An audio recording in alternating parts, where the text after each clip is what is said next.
Good afternoon, everyone. Welcome to another set of videos. This is the third part of configuring the human resources shared parameters. So if you haven't got a chance to look at the first two, do make sure that you go and have a look because it has a lot of useful information that I have shared that you would need in order to configure the environment correctly, and of course in order for you to communicate what is available in the system for your client to leverage and utilize.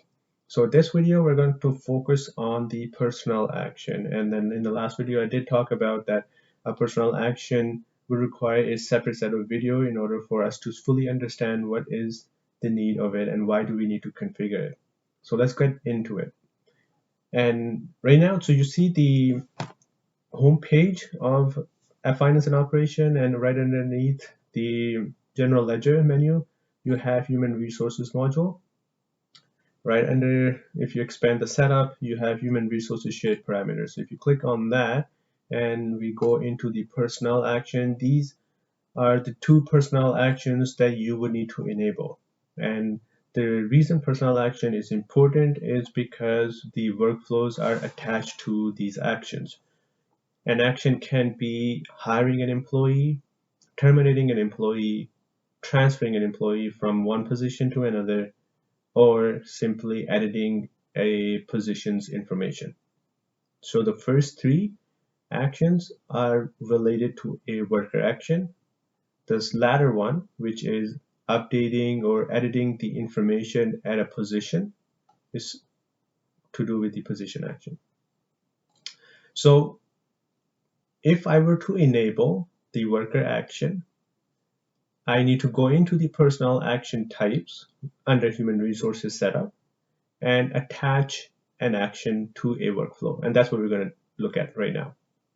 So what I have done basically is simply enabled this Boolean field, and I have told the system now that I would like an action be associated with this module.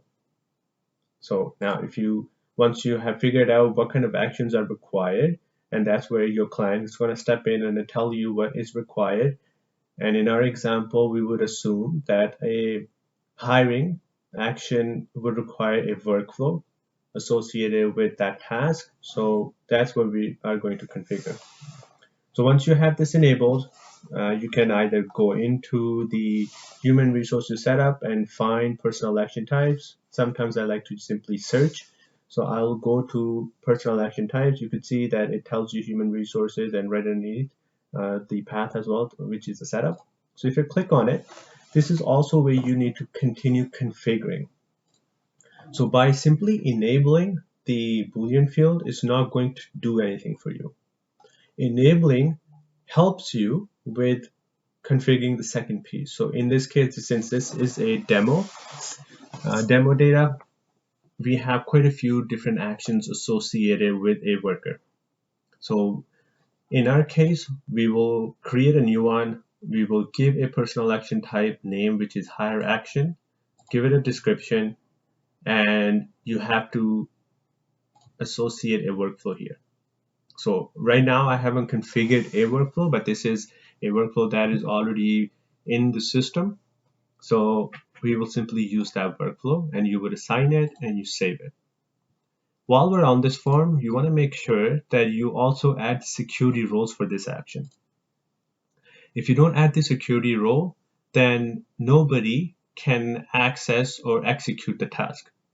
That means that right now, if I were to go into the system administration under the users and assign them a human resource assistant role, only that person or that user can execute a hiring action. So they are the one who can hire an employee. Whereas anybody else who does not belong to this security role will not have access to this hire action, which simply means that they cannot hire an employee.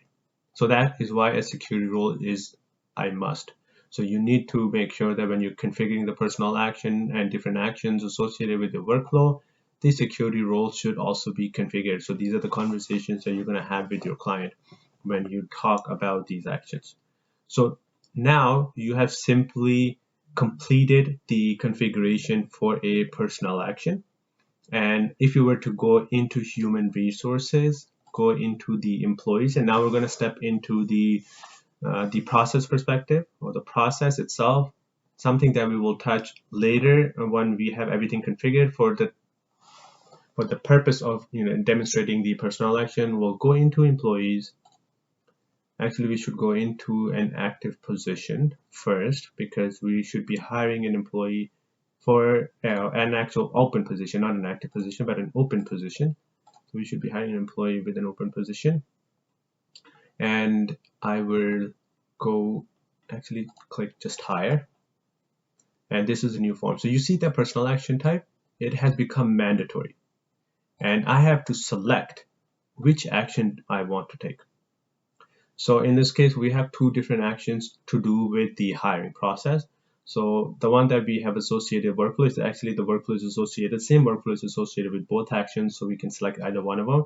Obviously, you don't want that when you're configuring the system for your client. You would only have, or you should only have, one action per workflow. And then of course you can have the same workflow for a terminated employee or for transferring employee, but you shouldn't have same more or less personnel action that has the same outcome. So that's just not the best practice to do so. So this is where the personnel action comes in, and this is where how it ties down with a workflow. Whereas in a vendor payment journal, where we talked about in the previous video how you can configure the workflow, you don't have personnel actions there. You only have personnel actions in the human resource module, and you simply can't have a workflow attached to a action, you could say. So you have to configure the personal action and then tie that out to an action itself, and then ultimately you can execute that using a workflow. So that is the significance of using a personnel action, and the similar concept goes for the enabling a position action. So if I were to enable this position action, now as you could see, it's enabled. And if I go back to the personnel action type, and if you look at create a new position, I don't have a workflow associated with it. It will give me an error once I try to edit or create a new position, because there's no workflow associated with it. So I'm basically stuck.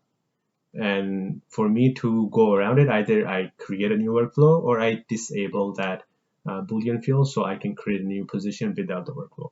So that is the significance of personnel action, and I hope that clarifies why that is required. So we'll go to the next video, in which we hopefully finish up the remaining parameters, and we'll start talking about some other configurations that you would need to talk to with your client.